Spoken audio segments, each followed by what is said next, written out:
Appear weak when you are strong, and strong when you are weak.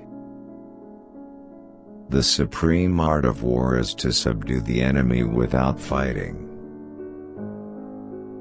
Let your plans be dark and impenetrable as night, and when you move, fall like a thunderbolt.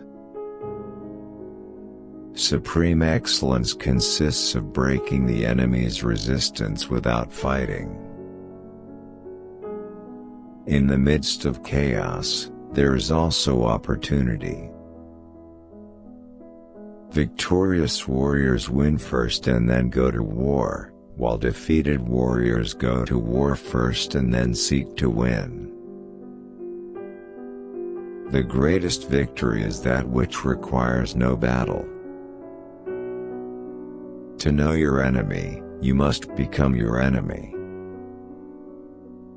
There is no instance of a nation benefiting from prolonged warfare. Treat your men as you would your own beloved sons, and they will follow you into the deepest valley. Even the finest sword plunged into salt water will eventually rust. Move swift as the wind and closely formed as the wood. Attack like the fire and be still as the mountain. When you surround an army, leave an outlet free. Do not press a desperate foe too hard. Opportunities multiply as they are seized. The art of a war is of vital importance to the state. It is a matter of life and death, a road either to safety or to ruin. Hence it is a subject of inquiry which can on no account be neglected.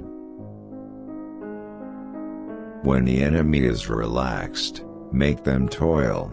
When full, starve them. When settled, make them move. Who wishes to fight must first count the cost.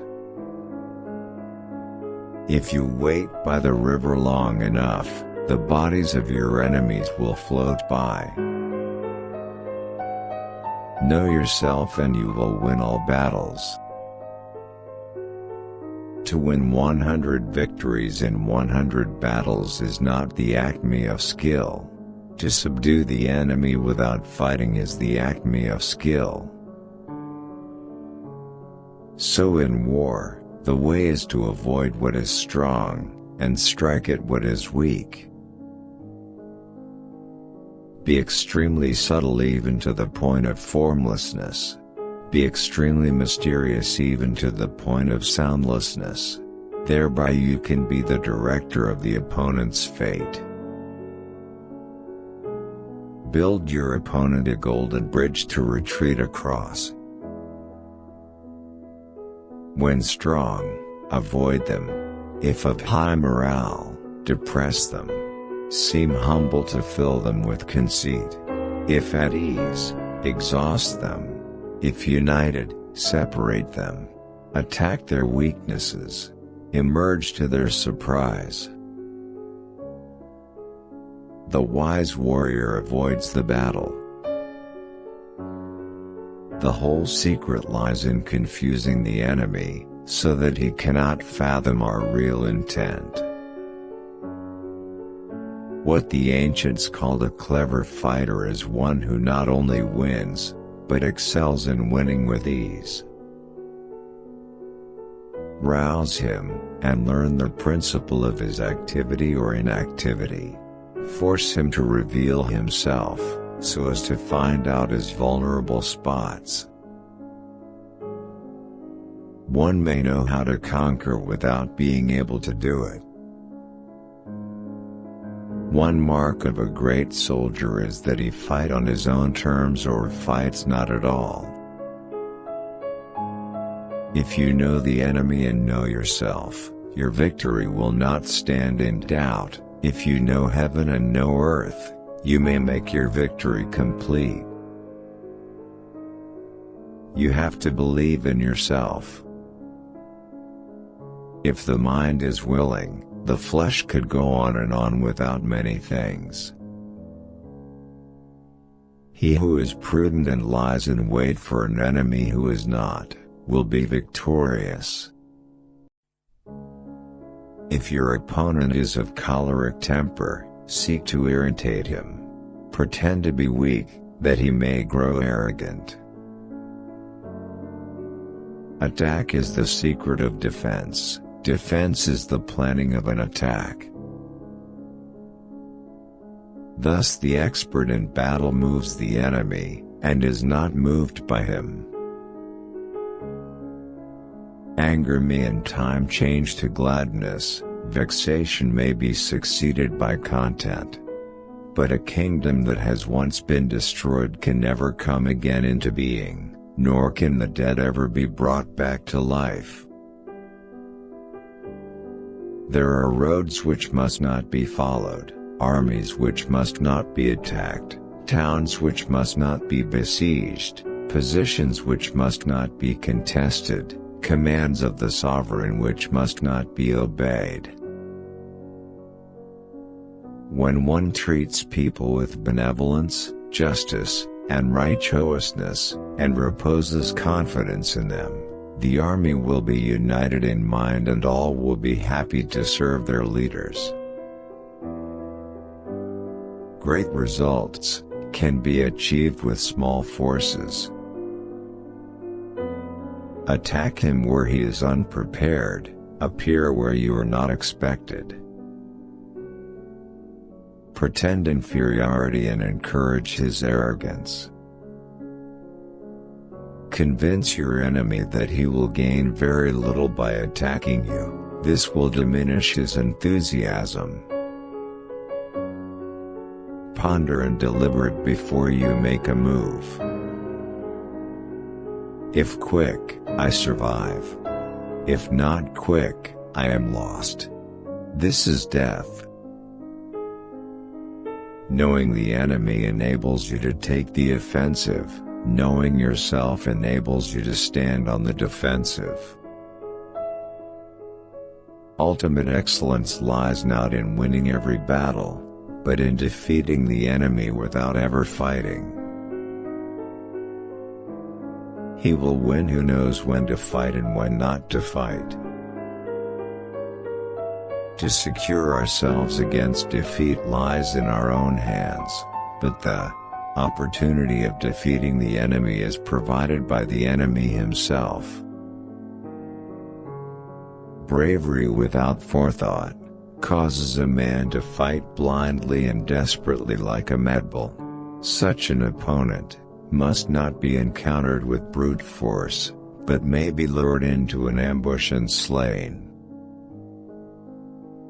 If ignorant both of your enemy and yourself, you are certain to be in peril.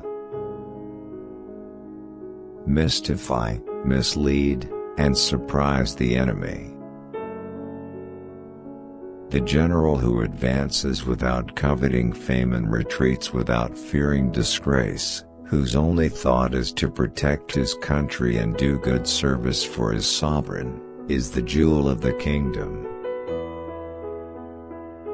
Wheels of justice gain slow but grind fine. It is easy to love your friend, but sometimes the hardest lesson to learn is to love your enemy. Move not unless you see an advantage, use not your troops unless there is something to be gained, fight not unless the position is critical. He will win who, prepared himself, waits to take the enemy unprepared. Never venture, never win. If he sends reinforcements everywhere, he will everywhere be weak. Be where your enemy is not. Every battle is won before it's ever fought. If his forces are united, separate them. Plan for what it is difficult while it is easy, do what is great while it is small. Water shapes its course according to the nature of the ground over which it flows, The soldier works out his victory in relation to the foe whom he is facing. Begin by seizing something which your opponent holds dear, then he will be amenable to your will. Rewards for good service should not be deferred a single day. Disorder came from order, fear came from courage, weakness came from strength. But a kingdom that has once been destroyed can never come again into being, nor can the dead ever be brought back to life. If words of command are not clear and distinct, if orders are not thoroughly understood, then the general is to blame. But if orders are clear and the soldiers nevertheless disobey, then it is the fault of their officers. To fight and conquer in all your battles is not supreme excellence. Supreme excellence consists in breaking the enemy's resistance without fighting.